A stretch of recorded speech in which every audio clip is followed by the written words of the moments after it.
ආයුබෝවන් ඔබ එක්වන්නේ රූපවාහිනී ප්‍රධාන ප්‍රවෘත්ති ප්‍රකාශය සමගින් මම අංජනා ලියනගච්චි මම අසංක නිලගරත්න ප්‍රථමයෙන් ප්‍රධාන ප්‍රවෘත්ති ශීර්ෂපාද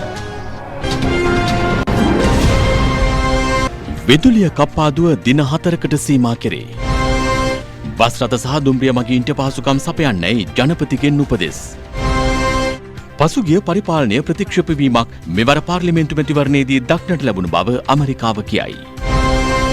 ඉදිරි 5 වසර ඇතුළත දේශීය කිරි අවශ්‍යතාව සම්පූර්ණ කිරීමේ සැලැස්ම. අත්අඩංගුවටගත් මද්‍රව්‍ය නාශක කාර්යාංශයේ නිලධාරීන් 13 දෙනා ලබන 31 වෙනිදා දක්වා ආරක්ෂිත බන්ධනාගාරයට. මුල්ම අවධානය දේශීය පුවත් වෙත. නොරොච්චෝලේ තාප විදුලි බලාගාරයේ අක්‍රිය වීම නිසා දිනකට පැයක විදුලි කප්පාදුවක් කිරීමට සිදු ඇතැයි ලංකා විදුලි බල මණ්ඩලය පවසනවා. කෙසේ වෙතත් දින 4ක කාලයක් ඇතුළත එය යලිත් සක්‍රිය කර ගැනීමෙන් පසු සාමාන්‍ය පරිදි විදුලිය ලබා දිය හැකි බවයි ලංකා විදුලි බල මණ්ඩලයේ සභාපති විජිත හේරත් මහතා ප්‍රකාශ කළේ. නොරොච්චෝලේ බලාගාරය නැවතිලා තියෙනවා මේ වෙනකොට ඊයේ විදුලි සංදීමත් එක්ක මේක ඕනම බලාගාරය නැවතුනට පස්සේ අපිට පටන් ගන්න දවස් 4ක් යනවා. මොකද මේක නිවෙන්න ඇරලා පවරත් කරලා පටන් ගන්න වෙන්නේ. මේක සාමාන්‍යයෙන් ගල්ලංගුරු බලාගාරයක සිද්ධ වෙන දෙයක්. ඉතින් මේකේ මෙගාවට් 810ක් අපි විදුලිය ගන්නවා එළියට. මේ 810 වෙනුවට අනික් බලාගාර වලින් යම් ප්‍රමාණයක් මෙගාවට් 500ක් විතර අපිට පුළුවන්. හැබැයි මෙගාවට් 300ක විතර ප්‍රමාණයක් මදි වෙනවා. මේ මදි ප්‍රමාණය අපිට දෙන්න විදිහක් නැති හින්දා ලංකාව කොටස් 4කට බෙදලා 6 ඉඳන් 7යි, 7 ඉඳන් 8, 8 ඉඳන් 9, 9 ඉඳන් 10 හැටියට රැට දවසට ගානේ දවස් 4ක් විතර අපිට විදුලි කප්පාදුවක් කරන්න සිද්ධ වෙනවා. ඒ ගැන මහ ජනතාවට අපේ කනගාටුව ප්‍රකාශ කරනවා. උන්තරයිප්පන්ට අපි යථා තත්ත්වයටපත් කරන්න බලාපොරොත්තු වෙනවා. මේ අතර ඊයේ දිනේ විදුලිය බිඳ වැටීම පිළිබඳව සොයාබැලීමට පත් කළ කමිටුව අද පෙරවරුවේ රැස් වුණා. මහාචාර්ය රාහුල අතලගේ මහතාගේ ප්‍රධානත්වයෙන් යුත් සත්පුද්ගල කමිටුව පත් කරනු ලැබුවේ විදුලි බල අමාත්‍ය ඩලස් අලහප්පිරම මහතා විසින්. කමිටු සමාජිකයන් අද පස්වරුවේ අමාත්‍යවරයා හමු වුණා. ඊට ලංකා විදුලි බල මණ්ඩලයේ ඉංජිනේරුවරුන් පිරිසක්ද එක්ව සිටියා. ඊයේ දිනේ සිදු වූ විදුලිය බිඳ වැටීමත් එවැනි තත්ත්වයන් නැවත ඇතිවීමේ ප්‍රවණතාව අවම කිරීම පිළිබඳවත් අධ්‍යයනය කොට සතියක් ඇතුළත වාර්තා කිරීමට කමිටුවට පැවරී ඇති බවයි විදුලි බල අමාත්‍යාංශය පවසන්නේ. මගීන්ට යහපත් මානසිකත්වයකින් බස් රථයේ හෝ දුම්රියේ ගමන් කිරීමට පසුබිම සකසමින් ප්‍රවාහන සේවාව නගා සිටුවීම ආරම්භ කරන ලෙස ජනාධිපති ගෝඨාභය රාජපක්ෂ මැතිතුමා බලධාරීන්ට උපදෙස් ලබා දුන්නා. ඒ ජනාධිපති ලේකම් කාර්යාලයේ අද පැවති සාකච්ඡාවකදී මෙම සාකච්ඡාව පැවැත්වුණේ ප්‍රවාහන අමාත්‍යාංශය සහ වාහන නියාමන බස් රථ ප්‍රවාහන සේවා සහ දුම්රිය මැදිරි මෝටර් රථ කර්ම අන්තර්රාජ්‍ය අමාත්‍යාංශයේ ඉදිරි සැලැස්ම පිළිබඳව සාකච්ඡා කිරීම සඳහායි. ඉතා කුඩා ආරම්භයකින් ලොකු වෙනසක් මගී ප්‍රවාහන සේවයේ ඇති කළ හැකි බවයි ජනාධිපතිවරයා පෙන්වා දුන්නේ. මගීන්ට යහපත් මානසිකත්වයෙන් මගී ප්‍රවාහන සේවයේ නිරත විය හැකි ආකාරයෙන් හෙට සිටම බස් රථ සෝදා පිරිසිදු කරන ලෙස ගෝඨාභය රාජපක්ෂ මැතිතුමා නිලධාරීන්ට උපදෙස් දුන්නා. මෝටර් රථයෙන් පැමිණ එය නතර කොට තබා බස් රථයෙන් සේවා ස්ථානයට ගමන් කිරීමේ පාක් ඇන්ඩ් ඩ්‍රයිව් ක්‍රමය කඩිනමින් ක්‍රියාත්මක කර මාර්ග තදබදයට විසඳුම් ලබා දීමේ වැදගත්කමද මෙහිදී සාකච්ඡා කෙරුණා. ගමනාගමන මණ්ඩලය බස් ධාවන සේවාවක් ලෙස පවත්වාගෙන ගියද පාඩු නොලබන ආයතනයක් ලෙස සංවර්ධනය විය යුතු බවයි ජනාධිපතිතුමා අවධාරණය කළේ. ග්‍රාමීය ප්‍රදේශවල බස් රථ ධාවනය පිළිබඳ රජයේ සහ පෞද්ගලික දයංශයේම අවධානය යොමු කළ යුතු බව ගෝඨාභය රාජපක්ෂ මැතිතුමා නිලධාරීන්ට පෙන්වා දුන්නා. දුම්රිය සහ බස් රථ ඒකාබද්ධ සේවා සහ බස් රථ ඒකාබද්ධ ධාවන කාලසටහන නොපමාව ආරම්භ කරන ලෙස උපදෙස් ලබා දුන්නා. ඉදිරි 5 වසර තුළ ප්‍රවාහන සේවාව නගා සිටුවීමට දිගු සහ කෙටි කාලීන සැලසුම් සකස් කළ යුතුයි.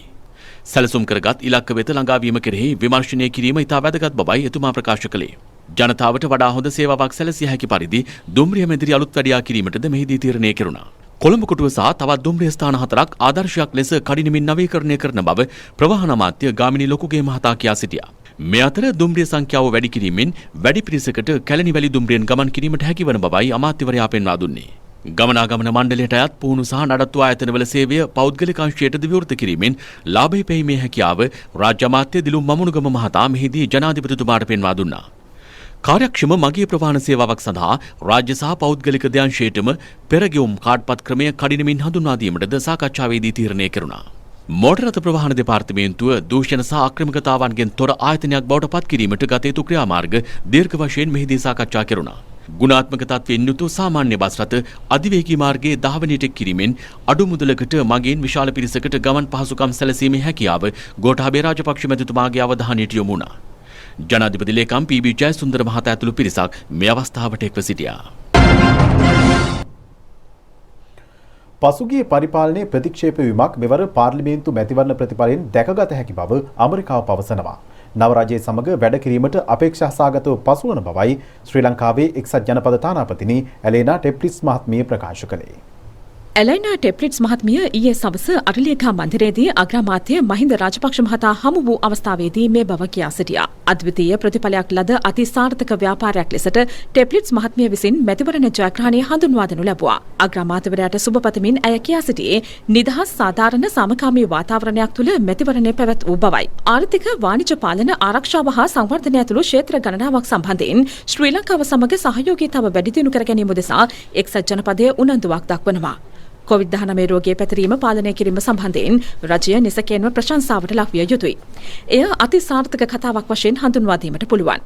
ශ්‍රී ලාංකිකයන් සඳහා පුද්ගලික අංශුවේ රැකියා නිර්මාණය කිරීමට උදව් කිරීම ඇතුළුව තම රට හා ශ්‍රී ලංකාව අතර ආර්ථික සම්බන්ධතා තහවුරු කිරීම එක්සත් ජනපදයේ ප්‍රමුඛතාවක් බව ඇලයිනා ටෙප්ලිට්ස් මහත්මිය ප්‍රකාශ කළා. මෙහිදී අග්‍රාමාත්‍යවරයා සඳහන් කළේ COVID-19 වසංගතයේ බලපෑම හේතුවෙන් ආර්ථික ප්‍රකෘතිකරණය ඇති කිරීම වත්මන් රජයේ අවශ්‍යතාවය වී ඇති බවයි. රාජපක්ෂ මහතා මෙහිදී යෝජනා කරන ලද්දේ රැකියා අවස්ථාවන් සඳහා තරුණ ප්‍රජාව මනා ලෙස සූදානම් කිරීමට දිවයිනේ වෘත්තීය පුහුණු මධ්‍යස්ථාන ස්ථාපනයට එක්සත් ජනපද සහාය ලබා දීම වැදගත් වන බවයි. උගත් ශ්‍රම බලකායක් පැවතීම ශ්‍රී ලංකාවට ප්‍රබල වාසියක් බවයි ටෙප්ලිට්ස් මහත්මිය සඳහන් කළේ. ජනගහනයේ ඇතැම් කොටස්වලට හා රටේ ඇතැම් ප්‍රදේශවලට අඩු පහසුකම් ඇති බව සඳහන් කළ අග්‍රාමාත්‍යවරයා පානය කිරීමට නුසුදුසු ජලය හේතුවෙන් නිදන්ගත වකුගඩු රෝගය දක්නට ලැබෙන බව ප්‍රකාශ කළා. නව ආයෝජන ප්‍රජාතන්ත්‍රවාදී ආයතන හා පාලනය සම්බන්ධ ව්‍යාපෘති සඳහා ආධාර ලබා ගැනීම ප්‍රතිත්‍රස්තවාදය මිනිස් ජාවාරම් හා මද්‍රව්‍ය ජාවාරම් මෙන්ම අන්තර්ජාතික අපරාධ සඳහා පිළියම් යෙදීම කෙරෙහිද මෙහිදී අවධානය යොමු කෙරුණා. ආරක්ෂකංශ සහයෝගීතාව කෙරෙහිද වැඩි අවධානයක් යොමු කරනු ලැබුවා. ඉදිරි වසර පහේදී දේශීය කිරි අවශ්‍යතාව සම්පූර්ණ කිරීමට පියවර ගන්නා බව ආර්ථික පුනර්ජීවන හා දරිද්‍රතාව තුරන් කිරීම සඳහා වන ජනාධිපති කාර්යසාධක බලකායේ සභාපති බැසිල් රාජපක්ෂ මහතා පවසනවා. ඒ සඳහා පෞද්ගලික අංශය සම්බන්ධ කර ගනිමින් මහා පරිමාණ කිරි ගොවිපළ 10ක් මධ්‍යම පළාතේ ඉදි කිරීමට නියමිතයි. මේ බව ප්‍රකාශ කෙරුණේ කිරි නිෂ්පාදන ආයතනවලට සම්බන්ධිත අමාත්‍යවරුන් හා රාජ්‍ය ආයතන ප්‍රධානීන් සමග පැවති සාකච්ඡාවකදී. මෙය ජනාධිපති කාර්යසාධක බලකායේ සභාපති බැසිල් රාජපක්ෂ මහතාගේ ප්‍රධානත්වයෙන් අල්ලිගහ මන්දිරයේදී ඊයේ පැවැත්වුණා. ආහාර සුරක්ෂිතතාව හා සමබල පෝෂණය සම්බන්ධයෙන් ජනාධිපති කාර්යසාධක බලකාය විශේෂ අවධානයක් යොමු කර තිබෙනවා. කුඩා හා මහ පරිමාණ කිරි ගොවිපළ ආශ්‍රිතව ඵලදායීතාව ඉහළ නැන්වීමේ වැඩසටහන් ක්‍රියාවට නැන්වෙනවා. දේශීය කිරි අවශ්‍යතාව ලීටර් මිලියන 1200ක් වන අතර දැනට නිෂ්පාදනය කරන්නේ ලීටර් මිලියන 420ක් පමණයි. ඉතිරි කිරි ප්‍රමාණය ලීටර් මිලියන 780ක් වුවත් දියර කිරි භාවිතයටම ජනතාව හුරු කළහොත් තවත් කිරි ලීටර් මිලියන 400කින් දේශීය අවශ්‍යතාව සපුරාලිය හැකියි. කිරිපිටි කිලෝවක් නිෂ්පාදනයට දියර කිරි ලීටර් 8ක් අවශ්‍යයි. දියර කිරිවලින් රට ස්වයංපෝෂිත කිරීමේ එක් පියවරක් ලෙස වතු සමාගම්වල ඕන උපයෝජිත ඉඩම් කිරි කර්මාන්තය සඳහා යෙදවීමට එම සමාගම්වලට පහසුකම් ලබා දීමට නියමිතයි. කිරිගොවීන්ට අවශ්‍ය බඩඉර්ගු වගාව සාර්ථක කර ගැනීමට ඵලදායී බීජ ආනයනය කෙරෙහි සාකච්ඡාවේදී අවධානය යොමු කෙරුණා. බඩඉර්ගුවල නිෂ්පාදන ඵලදායීතාව ඉහළ නැන්වීමට පියවර රැසක් යෝජනා වුණා. කිරිගොවීන්ට අවශ්‍ය බඩඉර්ගු නිෂ්පාදනයට ඉදිරි කන්‍ය සඳහා ඉඩම් නිදහස් කිරීම සම්බන්ධයෙන් කඩිනම් පියවර ගන්නා ලෙසයි බැසිල් රාජපක්ෂ මහතා අදාළ අංශවලට උපදෙස් දුන්නේ. කොළඹ හා ගම්පහ ඇතුළු නගරබද ප්‍රදේශවල නැවුම් කිරි පරිභෝජනය ඉහළ නැන්වීම හා කිරි ආශ්‍රිත නිෂ්පාදන කර්මාන්තය වැඩි කිරීමටද සැලසුම් කර තිබෙනවා. කෘෂිකර්ම අමාත්‍ය මහින්දානන්ද අලුත්ගමගේ සහ ජානක වකුබුර කනක හේරත් යන රාජ්‍ය අමාත්‍යවරුන් සහ තවත් පිරිසක් මීට එක් වුණා. වරෙන්තු නිකුත් වී තිබියදී අධිකරණය මගහරිමින් සිටි සහරාන් හෂීම්ට මන්නාරමේ සිට බෝට්ටුවකින් ඉන්දියාවට පලා යාමට හිටපු අමාත්‍ය රිෂාඩ් බදියුදීන්ගේ සොහොයුරු රිෆ්කාන් බදියුදීන් උපකාර කර ඇති බව පාස්කු ප්‍රහාරයට පෙර රාජ්‍ය බුද්ධි සේවය දැන සිටි බව එහි හිටපු අධ්‍යක්ෂ නිලන්ත ජයවර්ධන මහතා ජනාධිපති කොමිසමේදී අද කියා සිටියා. ප්‍රහාරය සම්බන්ධයෙන් විදේශ බුද්ධි අංශයකින් පළමු පූර්ව දැනුවත් කිරීම සිදු කිරීමෙන් අනතුරුව ජාතික බුද්ධි ප්‍රධානී සිසිර මෙන්ඩිස් මහතා තමන්ව මේ පිළිබඳව දැනුවත් කළ බවයි සාක්ෂි දෙමින් ඔහු සඳහන් කළේ. මේ අතර පාස්කු ප්‍රහාරය සම්බන්ධයෙන් සොයා බැලූ පාර්ලිමේන්තු තේරීම්කාරක සභාව තමන් අපරාධකරුවෙකු ලෙස සලකා ප්‍රශ්න කිරීම සිදු කළ බවට නිලන්ත ජයවර්ධන මහතා අද ජනාධිපති කොමිසමේදී චෝදනා කළා. නිලන්ත ජයවර්ධන මහතා සාක්ෂි ලබා දුන්නේ අකණ්ඩව 13 වන දිනටයි. එහිදී රජයේ අතිරේක සොලිසිටර් ජෙනරාල්වරිය ප්‍රශ්න කළේ අප්‍රේල් 4 වෙනිදා විදේශ බුද්ධ්‍යංශයකින් పూర్ව දැනුවත් කිරීමක් සිදු කිරීමෙන් අනතුරුව සහරන් හෂීම් සමාජ ජාල ගිණුම් තුලින් පුද්ගලයන් අභිප්‍රේරණය කිරීම මර්ධනය කිරීමට රාජ්‍ය බුද්ධි සේවය ක්‍රියා කළේද යන්නයි. නිලන්ත ජයවර්ධන මහතා ඊට පිළිතුරු ලෙස කියා සිටියේ එවැනි පියවරක් නොගත් බවයි. බුද්ධි තොරතුරු බෙදා ගැනීමට තමන්ට රාජකාරීමය බලයක් නොමැති බවයි ජයවර්ධන මහතා ප්‍රකාශ කළේ.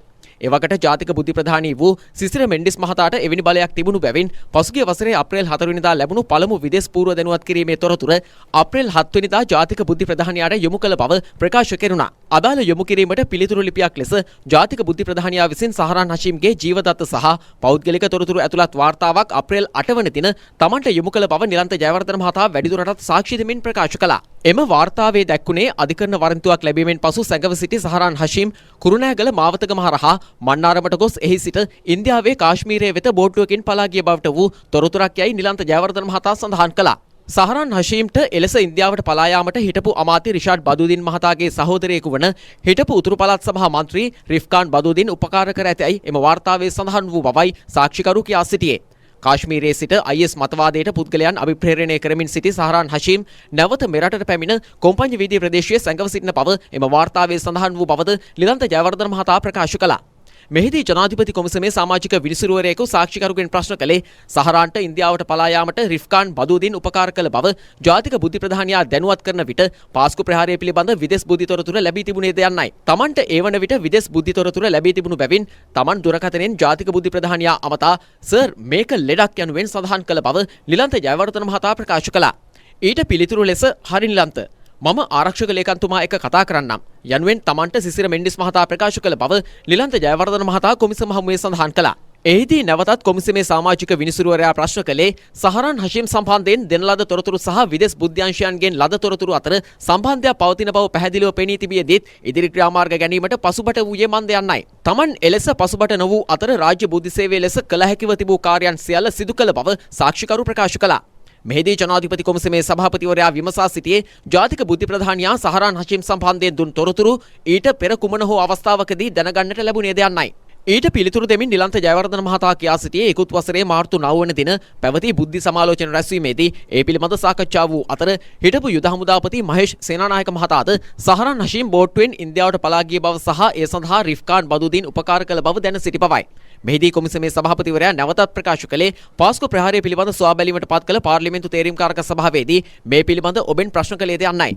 එහිදී නිලන්ත ජයවර්ධන මහතා කියා සිටියේ තමන්ගෙන් පාර්ලිමේන්තු තේරීම්කාරක සභාව මේ පිළිබඳ ප්‍රශ්න කළ අවස්ථාවේ සහරන් ලංකාවේ සිටිනවා යන මතයේ තමන් සිටි බවයි. එමෙන්ම පාස්කු ප්‍රහාරය සම්බන්ධයෙන් සොයාබැලූ පාර්ලිමේන්තු තේරීම්කාරක සභාව තමන්ගෙන් ප්‍රශ්න කළේ අපරාධකරුවෙකුගෙන් ප්‍රශ්න කරන ස්වරූපයට බවයි නිලන්ත ජයවර්ධන මහතා සාක්ෂි දෙමින් කියා සිටියේ. මේ අතර පාස්කු ප්‍රහාරය පිළිබඳ සොයා බලන ජනාධිපති පරීක්ෂණ කොමිෂන් සභාවේ පොලිස් විමර්ශන ඒකකයට ප්‍රකාශයක් ලබා දීම සඳහා එවක ආරක්ෂක රාජ්‍ය අමාත්‍ය ධුරේ දරූ රුවන් විජේවර්ධන මහතා අද පැමිණ සිටියා. පැය 5කට ආසන්න කාලයක් ඔහුගෙන් ප්‍රකාශ සටහන් කරගත්තා. තරුණ හා ක්‍රීඩා අමාත්‍ය නාමල් රාජපක්ෂ මහතා අද රාජකාරිය ආරම්භ කළා.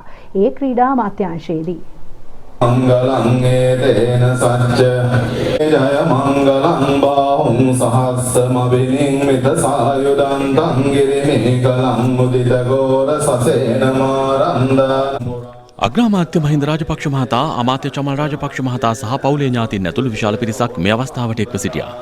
නාමල් රාජපක්ෂ මහතා රාජකාරිය ආරම්භ කළේ සර්වාගමික ආශිර්වාද මැදයි.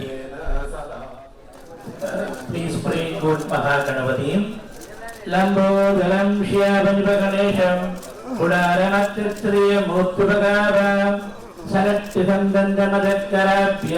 විශේෂයෙන්ම එක පැත්තෙන් ක්‍රීඩා පනත 1973 තමයි ක්‍රීඩා පනත හදලා තියෙන්නේ. 73 කියන්නේ විවෘත ආර්ථිකයටත් පෙර හදපු ක්‍රීඩා පනතක්. ඒ කියන්නේ දැන් ලෝකෙ ඊට වඩා හුඟක් වෙනස් වෙලා තියෙනවා. ක්‍රීඩාව වෙනස් වෙලා තියෙනවා. ක්‍රීඩාව කමර්ෂල් වෙලා. නැත්නම් ක්‍රීඩාව ආර්ථිකය බලද පරිවර්තන වෙලා තියෙනවා ලෝකෙ. දියුණු වෙමින් පවතින රටවල අපි දන්නවා රටේ ආර්ථිකයෙන් 2-3%ක්ම එන්නේ ක්‍රීඩාව තුලින්. තත් අසල්වාසී ඉන්දියාව IPL එක සහ ඒ වගේ අනෙකුත් ක්‍රීඩා උල්ලගත්තත් ක්‍රීඩාවන් ගත්තත් ඒක තමයි යථාර්ථය. ඉතින් ඒ පනත නැවත ප්‍රතිව්‍යුහගත කරන අලුත් පනතක් ගේනවාද ඒ පනත වෙනස් කරනවාද කියන කාරණේ පිළිබඳව අපේ අවධානය යොමු වෙලා තියෙනවා. මම විශ්වාස කරන්නේ අධිකරණ අමාත්‍යතුමත් එක්ක සාකච්ඡා කරලා ගරු අතිගෞරව ජනාධිපතිතුමාගේ අගමැතිතුමාගේ උපදෙස් පරිදි අලුත් ක්‍රීඩා පනතක් අපිට ගේන්න පුළුවන් නම් නූතනයට හරියන විදියට නූතන ක්‍රීඩකයන්ට හරියන විදියට ඒක තමයි ක්‍රීඩාව ලබන්න පුළුවන් ජයග්‍රහණ. හැබැයි ඒක මේ සතියෙන් දෙකකින් කරන්න පුළුවන් කාරණයක් නෙවෙයි. ඊළඟ අවුරුද්දක් දෙකක් කාලයක් අරගෙන ජනතා අදහසුත් අරගෙන නව ක්‍රීඩා පනතක් අපි රටේ ගොඩනගන්න ඕනේ. ඒ වගේම තමයි රටේ ක්‍රීඩා සංස්කෘතියක් හදන්න අපි කටයුතු කරන එක තමයි අපි බලාපොරොත්තු වෙන්නේ. දුමින්ද දිසානායක මහතා සූර්ය බල සුළං සහ ජල විදුලි ජනන ව්‍යාපෘති සංවර්ධන රාජ්‍ය අමාත්‍යවරයා ලෙස අද රාජකාරිය ආරම්භ කළා. හිටපු ජනාධිපති මෛත්‍රීපාල සිරිසේන මහතා ඇතුළු පිරිසක් මේ අවස්ථාවට එක්ව සිටියා. විශේෂයෙන්ම 2030 වෙනකොට 80%ක් පුනර්ජනනීය බලය මගින් විදුලිය නිෂ්පාදනය කිරීම සඳහා වගකීමක් බාර දීලා තියෙනවා. ඒ වගේම මම හිතන්නේ මේ වසර 5ටත් මම හිතන්නේ අපට ගැසට් පත්‍රයක් මගින්ම වගකීම් බාර දීලා තියෙනවා. 2020 මොකද්ද වෙන්න ඕනේ, 21 මොකද්ද වෙන්න ඕනේ. ඒ වගේම 25 වෙනකම් අපට ඒ අවශ්‍ය කරන ටාගට් එකට යන්න මේ පාර විශාල වගකීමක් තියෙනවා. රාජ්‍ය අමාත්‍ය ශෂීන්ද්‍ර රාජපක්ෂ මහතා අද සිය ධූරයේ වැඩ බාරගත්තා. ඒ වීසා ධාන්‍ය, කාබනික ආහාර, එළවලු, පළතුරු, මිරිස්, ලුණු සහ අර්ථාපල් වගා ප්‍රවර්ධන, බීජ නිෂ්පාදන සහ උසස් තාක්ෂණික කෘෂිකර්ම රාජ්‍ය අමාත්‍යවරයා ලෙසයි. අග්‍රාමාත්‍ය මහින්ද රාජපක්ෂ සහ අමාත්‍ය චමල් රාජපක්ෂ යන මහතුරුන්ද මීට එක්ව සිටියා.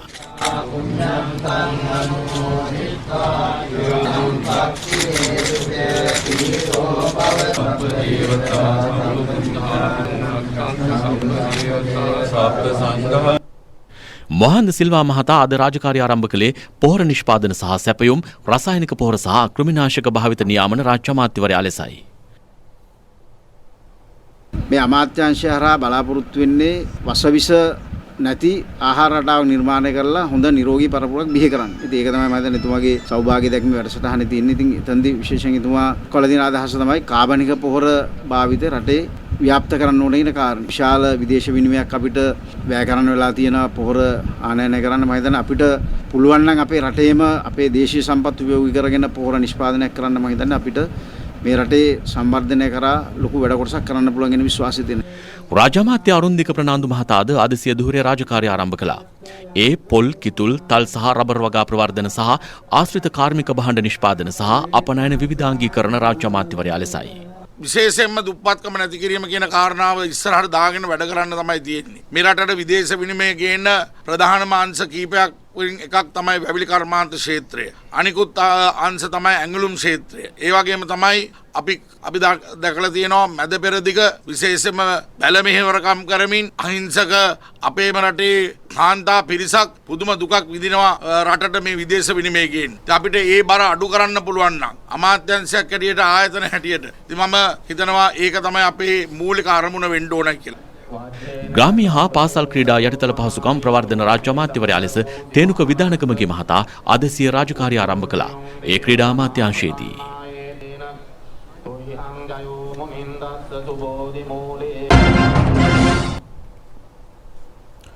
ජනමාධ්‍ය අමාත්‍ය ආචාර්ය කෙහෙලි රඹුක්වැල්ල මහතා රාජ්‍ය හා විද්‍යුත් මුද්‍රිත මාධ්‍ය ප්‍රධානීන් අද හමු වුණා. ඒ ජනමාධ්‍ය අමාත්‍යාංශයේදී ඉදිරියේදී මාධ්‍ය කටයුතු කළ යුතු ආකාරය පිළිබඳව මෙන්ම දීර්ඝකාලීන හා කෙටිකාලීන සැලසුම් පිළිබඳව මෙහිදී සාකච්ඡා කෙරුණා. මාධ්‍ය වඩාත් ගුණාත්මක ලෙස කටයුතු කිරීමෙන් රට තුළ හරවත් මාධ්‍ය සංස්කෘතියක් ගොඩනැගීමේ වැදගත්කම අමාත්‍යවරයා අවධාරණය කළා. ජාතික රූපවාහිනී අධ්‍යාපන වැඩසටහන් මාලාව ක්‍රමවත් කරමින් ඉදිරියට අසීරු විෂයන් සඳහා උපකාරක පන්ති වැඩසටහන් මාලාවක් ක්‍රියාත්මක කිරීම ඇතුළු ප්‍රවෘත්ති සහ වැඩසටහන් අංශවල සිදුවිය යුතු ගුණාත්මක වෙනස්කම් පිළිබඳව දීර්ඝ ලෙස සාකච්ඡා කෙරුණා. ස්වාධීන රූපවාහිනිය සහ ශ්‍රී ලංකා ගුවන්විදුලි සංස්ථාවේ ඉදිරි ගමන් මඟ පිළිබඳවද විශේෂ අවධානය යොමු කෙරුණා. මෙරට පුවත්පත් කලාවේ ගුණාත්මක වෙනසකට ලේක්හවුස් ආයතනයේ ඇති වැදගත්කමද මෙහිදී සාකච්ඡා කෙරුණා.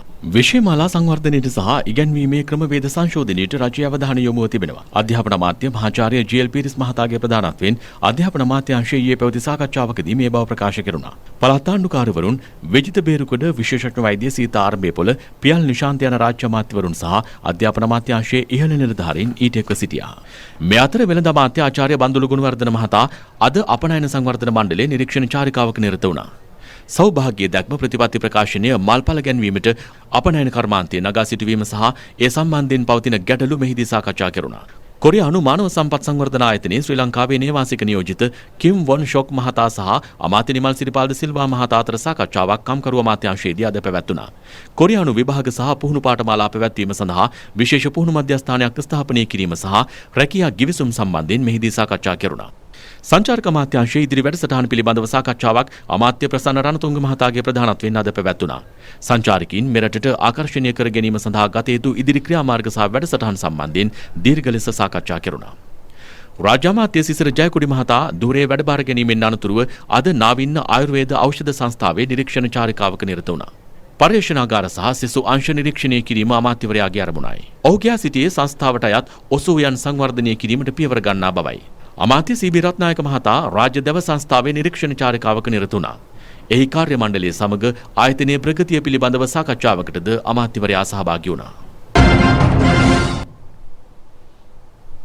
ආර්ථිකයේ අයිතිය ජනතාවට හිමිවන ජනතා කේන්ද්‍රීය ජාතික ආර්ථිකයක් ගොඩනැගීමේ අරමුණෙන් මෙවර රාජ්‍ය අමාත්‍යාංශ ව්‍යුහය සකස් කළ බව ජනාධිපති ගෝඨාභය රාජපක්ෂ මැතිතුමා පවසනවා. රාජ්‍ය අමාත්‍යාංශ විෂයපතය සමාලෝචනය ආරම්භ කරමින් ඊයේ සවස ජනාධිපති කාර්යාලයේ පැවති සාකච්ඡාවකදී එතුමා මේ බව සඳහන් කළා. බතික් අත්‍යන්තර රෙදි සහ දේශීය ඇඟලුම් නිෂ්පාදනය විෂය කොට රාජ්‍ය අමාත්‍යාංශයක් නිර්මාණය කිරීමට හේතු ජනාධිපතිතුමා විසින් පැහැදිලි කරනු ලැබුවා. කොවිඩ්-19ත් සමග දැඩි අර්බුදයකට මුහුණ පා ඇති සෙසු රටවල් යථා තත්ත්වයට පත්වන තෙක් දේශීය ආර්ථිකය සංවර්ධනය නොකර ඉදිරියට යා නොහැකි බවයි ගෝඨාභය රාජපක්ෂ මැතිතුමා මෙහිදී පැවසුවේ. ඇඟලුම් කර්මාන්තයේ රටේ සමස්ත අපනයනෙන් 43%ක් නියෝජනය කරනවා. අපනයන ආදායමට වාර්ෂිකව ඉන්නෙක් කරන මුදල ඇමරිකානු ඩොලර් බිලියන 5ක් වනවා. රැකියා සැපීමේදී හා ප්‍රාදේශීය සංවර්ධනයේදී ඇඟලුම් කර්මාන්තය පුරෝගාමී මෙහෙවරක් ඉටු කරනු ලබනවා. එය ශක්තිමත් කරමින් බතික්කා අත්‍යන්තර රෙදි සහ දේශීය ඇඟලුම් නිෂ්පාදන දියුණු කිරීම රජයේ ප්‍රධාන අරමුණක්. බතික්කා අත්‍යන්තර කර්මාන්තය නගා සිටුවීමට සියලු අංශ ආවරණය කරන සැලැස්මක් සකස් කරන ලෙසද ගෝඨාභය රාජපක්ෂ මැතිතුමා නිලධාරීන්ට උපදෙස් දුන්නා. එය සාර්ථක කර ගැනීමෙන් ඉදිරිපස් වසර තුළ ඇඟලුම් නිෂ්පාදකීන්ට ඉහළ ස්ථාවරත්වයක් ඇති කරගත හැකියි. සලුසලවැනි ආයතන මගින් බතික් සහ අත්‍යන්තර රෙදි පිළි නිෂ්පාදකයාට වෙළඳපොළක් සකසා දිය හැකි බවයි ජනාධිපතිතුමා සඳහන් කළේ. විමල් වීරවංශ දයාසිරි ජයසේකර යන කැබිනට් හා රාජ්‍ය අමාත්‍යවරුන්ද ජනාධිපති ලේකම් පී.බී. ජයසුන්දර භාණ්ඩාගාර ලේකම් එස්.ආර්. ආටිගල යන මහත්වරුන් ඇතුළු පිරිසක් මේ අවස්ථාවට එක්ව සිටියා. පොලිස් මද්‍රව්‍ය නාශක කාර්යාංශයේ මද්‍රව්‍ය තොග ජාවාරම්කරුවන් සමග එක්ව ජාවාරම් කළේ යයි සැකපිට අත්අඩංගුවටගෙන රක්ෂිත බන්ධනාගාරගත කර සිටි පොලිස් නිලධාරීන් 13 දෙනා ලබන 31 වනදා දක්වා තවදුරටත් රක්ෂිත බන්ධනාගාරගත කරන ලෙස කොළඹ ප්‍රධාන මහේස්ත්‍රාත් ලංකා ජයරත්න මෙනවියා අද නියෝග කළා. ඒ සැකකරුවන් අද අධිකරණයට ඉදිරිපත් නොකොට පැමිණිල්ල අද කැඳ වූ අවස්ථාවේදී අපරාධ පරීක්ෂණ දෙපාර්තමේන්තුව වෙනුවෙන් පරීක්ෂණවල ප්‍රගතිය අධිකරණයට වාර්තා කළ රජයේ නියෝජ්‍ය සොලිසිටර් ජෙනරාල් දිලීප් පීරිස් මහතා කියා සිටියේ මිනුවන්ගොඩ ප්‍රදේශයේදී අත්අඩංගුවට ගැනුණු චමින්ද ප්‍රියන්ත මල්ලවාරච්චි හෙවත් ටයිල් චමින්ද නැමැත්තා සිදු කරන ලද ප්‍රකාශ මත මෙම සංකීර්ණ පරීක්ෂණය ආරම්භ කළ බවයි. මෙම විමර්ශනවලට අදාළ සුවිශේෂී සැකකරුවෙකු වන විහඟ ප්‍රභාත් නැමැත්තා සහ ඔහුගේ රියදුරුකු වන කාවින්ද සූර්යාරච්චි අත්අඩංගුවටගෙන රඳවාගෙන ප්‍රශ්න කරන බවත් දිලීප් පීරිස් මහතා අධිකරණයට දැනුම් දුන්නා. ඔවුන් සිදු කළ ප්‍රකාශවලට අනුව අත්අඩංගුවේ පසුවන පොලිස් මද්‍රව්‍ය කාර්යාංශයේ නිලධාරීන් ඉකුත් අප්‍රේල් මාසයේදී මාතර සිට මද්‍රව්‍ය කිලෝ 130ක් රැගෙන විත් ඉන් කිලෝග්‍රෑම් 90ක් ටයිල් චමින්ද නැමැත්තාට ලබා දී ඇති බව හෙළි වී තිබෙනවා. තවද එම නිලධාරීන්ගෙන් සමන්විත රජයේ වාහනයක ආරක්ෂාව යටතේ තවත් පෞද්ගලික වාහනයකින් මෙම මද්‍රව්‍ය තොගය දක්ෂිණ අධිවේගී මාර්ගය ඔස්සේ හික්කඩුව ප්‍රදේශයට රැගෙන විත් ඇතැයිද රජයේ නියෝජ්‍ය සොලිසිටර් ජෙනරාල්වරයා සඳහන් කළා. ඔහු කියා සිටියේ ඒ අතරින් කිලෝග්‍රෑම් 25ක් කොටස් වශයෙන් පුද්ගලින් 30 දෙනෙකුට ලබා දී ඇති බවයි. එම මද්‍රව්‍ය තොගය ප්‍රවාහනය කර දීම වෙනුවෙන් ජාවාරම්කරුවෙකු රුපියල් ලක්ෂ 130ක් වැනි මුදලක් මද්‍රව්‍ය විනාශක කාර්යාංශයේ නිලධාරීන්ට ගෙවා ඇති බවද දිලීප් පීරිස් මහතා හෙළි කර සිටියා. එලෙස රැගෙන තවත් මද්‍රව්‍ය කොටසක් පාර්ලිමේන්තුව ආසන්න කිඹුලාවල ප්‍රදේශයේදී තවත් අයෙකුට ලබා දී තිබෙනවා. දැනට ඩුබායිහි වෙසෙන මද්‍රව්‍ය ජාවාරම්කරුවෙකු වන උදාර සම්පත් නැමැත්තාගේ මෙහෙයවීම මත පොඩි ලැසි නැමැත්තාගේ මඟ පෙන්වීමෙන් මද්‍රව්‍ය ජාවාරම සිදු වී ඇති බවයි නියෝජ්‍ය සොලිසිටර් ජෙනරාල්වරයා සඳහන් කළේ. මද්‍රව්‍ය ජාවාරම්කරුවන් මෙරටට ගෙන එනු ලබන්නේ ශුද්ධ හෙරෝයින් බව පැවසූ දිලීප් පීරිස් මහතා පසුව රස පරීක්ෂක දෙපාර්තමේන්තුවේ විමර්ශනවලදී ඒවාට යම් යම් සංඝටක මිශ්‍ර වීම පිටුපසද අභිරහසක් පවතින බව පෙන්වා දුන්නා. සැකකරුවන් වෙනුවෙන් පිනී සිටි නීතිඥ අජිත් පතිරණ මහතා කියා සිටියේ රජයේ නියෝජ්‍ය සොලිසිටර් ජෙනරාල්වරයා ඉදිරිපත් කරන කරුණු වලින් බොහොමයක් මාධ්‍යවලට මිස අධිකරණයට අදාළ නොවන බවයි. මේ අතර මීගමුව බන්ධනාගාරයේ හිටපු බන්ධනාගාර අධිකාරී අනුරුද්ධ සම්පායෝ සහ ජේලර්වරුන් තිදෙනා අද මීගමුව අධිකරණය හමුවට ඉදිරිපත් කිරීමෙන් පසු ලබන 31 වෙනි දින දක්වා යලි රක්ෂිත බන්ධනාගාරගත කෙරුණා. ඔවුන් අද අධිකරණයට ඉදිරිපත් කෙරුණේ 3 වෙනි වරටයි. අතුරුගිරිය මොරටු ආයන ප්‍රදේශයේදී හෙරොයින් සමග අත්අඩංගුවට ගනු ලැබූ ආණ්ඩුවේ රස පරීක්ෂක දෙපාර්තමේන්තුවේ සේවකයාගෙන් ලද තොරතුරු මත එම දෙපාර්තමේන්තුවේම තවත් සේවකයෙකු ඊයේ අත්අඩංගුවට ගැනුණා. 22 වරිදි සැකකරු බලංගොඩ ප්‍රදේශයේ පදිංචිකරුවෙක්. කඩුවෙල වැලිවිට ප්‍රදේශයේදී ඔහු යතුරු පැදිය සමග අත්අඩංගුවට ගන්නා විට හෙරොයින් ග්‍රෑම් 15යි මිලිග්‍රෑම් 600ක් සහ අයිස් ග්‍රෑම් 25යි මිලිග්‍රෑම් 160ක් සහ විදුලි තරාදියක් තිබූ බවයි අතුරුගිරිය පොලිසිය පවසන්නේ. ඉකුත් 16 වෙනිදා අත්අඩංගුවට ගැනුණු පළමු සැකකරු සන්තකයේ තිබී හෙරොයින් ග්‍රෑම් 18කට වැඩි ප්‍රමාණයක් අත්අඩංගුවට ගැනුණා. ගංජා සමග අත්අඩංගුවට ගැනුණු සිය සහෝදරයාට එරෙහිව නීතිය ක්‍රියාත්මක නොකිරීමට රුපියල් ලක්ෂ 2ක මුදලක් දොම්පේ පොලිස් ස්ථානාධිපතිවරයාට අල්ලස් වශයෙන් ලබා දීමට තත් කළ පුද්ගලයෙකුද අද අත්අඩංගුවට ගැනුණා. එම පොලිස් ස්ථානය තුලදී ගංජා කිලෝවක් සමග අත්අඩංගුවට ගැනුණු පෑලියගොඩ ප්‍රදේශයේ පදිංචිකරුවෙකු මුදා ගැනීමට ඔහුගේ සහෝදරයා දොම්පේ පොලිස් ස්ථානාධිපතිවරයාට මුදලක් ලබා දීමට යෝජනා කර තිබෙනවා. අල්ලස්සෝ දූෂණ චෝදනා විමර්ශන කොමිසමට පොලිස් ස්ථානාධිපතිවරයා ඒ පිළිබඳ පැමිණිලි කිරීමෙන් පසු මේ වැටලීම සිදු කෙරුණා. ශ්‍රී ලංකාවේ 9 වෙනි පාර්ලිමේන්තුව ලබන 20 වෙනිදා රැස්වීමට නියමිතයි. ඊට සමගාමීව මෙරට පාර්ලිමේන්තු ඉතිහාසය පිළිබඳ තොරතුරු ගෙනෙන මැති සභේ විශේෂාන්ගෙන් අද අවධානය යොමු කරන්නේ 5 වෙනි සහ 6 වෙනි පාර්ලිමේන්තු පිළිබඳවයි.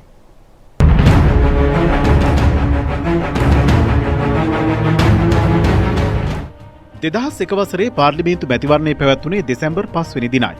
එහිදී එක්සත් ජාතික පෙරමුණ ආසන 109ක් දිනා ගැනීමට සමත් වුණා. එතෙක් බලයේ සිටි පොදුජන එක්සත් පෙරමුණට දිනා ගැනීමට හැකි වූයේ ආසන 77ක් පමණයි. මෙහිදී ජනතා විමුක්ති පෙරමුණටද ආසන 16ක් හිමි වුණා. මැතිවරණයෙන් පසුව 5 වෙනි පාර්ලිමේන්තුව රැස් වුණේ 2001 වසරේ දෙසැම්බර් 19 වෙනි දිනයි. ශ්‍රී ලංකා මුස්ලිම් කොංග්‍රසයේ මන්ත්‍රී දුර 5 සමග පිහිට වූ නව රජයේ අග්‍රාමාත්‍ය දුරයට පත් වූයේ රනිල් වික්‍රමසිංහ මහතායි.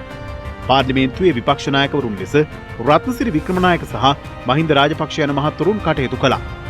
කතානායකවරයා වූයේ ජෝසප් මයිකල් පෙරේරා මහතායි. නියෝජ්‍ය කතානායක දුරේ පුරප්පාඩුව තිබීම විශේෂත්වයක්. මේ වකවානුවේ විශේෂ සිදුවීමක් වන්නේ LTT ත්‍රස්තවාදීන් සමග සටන් විරාම ගිවිසුමකට එළඹීමයි. ඒ LTT සංවිධානයට වාසිදායක ගිවිසුමක් ලෙස බොහෝ දෙනාගේ විවේචනයට ලක් වුණා. එමෙන්ම ඔවුන්ගේ යුද ශක්තියද වර්ධනය කර ගැනීමට එය ඉවහල් වුණා. එවක ජනාධිපති වූ චන්ද්‍රිකා බණ්ඩාරනායක කුමාරතුංග මහත්මිය සහ අග්‍රාමාත්‍ය රනිල් වික්‍රමසිංහ මහතා ප්‍රමුඛ රජය අතර දේශපාලනික මත ගැටුම් ඇති වුණා. මේ අතරමාරයේදී ආරක්ෂක අභ්‍යන්තර සහ ජනමාධ්‍ය යන අමාත්‍යාංශවල බලය ජනාධිපතිවරිය සියතට ගනු ලැබුවා. පසුව විධායක බලතල භාවිත කරමින් 2004 පෙබරවාරි 7 වෙනි දින මෙරට 5 වෙනි පාර්ලිමේන්තුව විසුරුවා හැරියා. එහි කාල සීමාව වසර 2කට මදක් වැඩි කාලයක් පමණයි. ඉන් අනතුරුව පාර්ලිමේන්තු මැතිවරණය පැවැත්වුණේ 2004 වසරේ අප්‍රේල් 2 වෙනි දිනයි. මෙම මැතිවරණයට ශ්‍රී ලංකා නිදහස් පක්ෂය සහ ජනතා විමුක්ති පෙරමුණ එක්ව එක්සත් ජනතා නිදහස් සන්ධානය නමින් බුලත් කොළ යටතේ තරඟ කළා. පාර්ලිමේන්තුවේ ආසන 225 තුරින් 105ක්ම දිරා ගැනීමට ඔවුන්ට හැකියාව ලැබුණා. එක්සත් ජාතික පෙරමුණට හිමි වූයේ ආසන 82ක් පමණයි. මෙම මැතිවරණයේ විශේෂත්වය ජාතික හෙළවුරුමේට මන්ත්‍රී දුර 9ක් හිමිවීමයි. මුලින්ම සුළුතර රජයක් පිහිටුවීමට එක්සත් ජනතා නිදහස් සන්ධානය සමත් වුණා. එම රජයේ අග්‍රාමාත්‍යවරයා ලෙස 2004 අප්‍රේල් 6 වෙනි දින මහින්ද රාජපක්ෂ මහතා පත් කෙරුණා. නව පාර්ලිමේන්තුව දියුණුම් දුන්නේ අප්‍රේල් 22 වෙනි දිනයි. ආන්දෝලනාත්මක ඡන්දවට 3කින් අනතුරුව කතානායකවරයා ලෙස විපක්ෂයේ නියෝජනය කළ විජයමු ලොකුබණ්ඩාර මහතා තේරීපත් වුණා. 2005 වසරේ පැවති ජනාධිපතිවරණයෙන් මහින්ද රාජපක්ෂ මහතා ජයග්‍රහණය කිරීමෙන් පසුව අග්‍රාමාත්‍යවරයා ලෙස යලිත් වරක් රත්නසිරි වික්‍රමනායක මහතා පත් කෙරුණා. දශක 3ක ත්‍රස්තවාදය නිම කරන්නට මුලපිරුණේද මෙම කාලවකවානුවේදී. යුද්ධයේ උච්චතම අවස්ථාවේදී අයවැයෙන් රජයේ පෙරලා දැමීමට ගත් උත්සාහය ව්‍යර්ථ කිරීමටද හැකියාව ලැබුණා. එක්සත් ජාතික පෙරමුණ නියෝජනය කළ මන්ත්‍රීවරුන් 17 දෙනෙකුද ආණ්ඩුව සමග එක්වීම මෙම වකවානුවේ තවත් විශේෂ සිදුවීමක්. මහින්ද රාජපක්ෂ ජනාධිපතිතුමාගේ දේශපාලන නායකත්වය යටතේ දශක 3ක ත්‍රස්තවාදය නිම කිරීමට 2009 වසරේ මැයි 18 වෙනි දින හැකියාව ලැබුණා. හෙට මැති සභේ විශේෂාන්ගේ අවධානය යොමු කරන්නේ 7 වෙනි සහ 8 වෙනි පාර්ලිමේන්තු පිළිබඳවයි.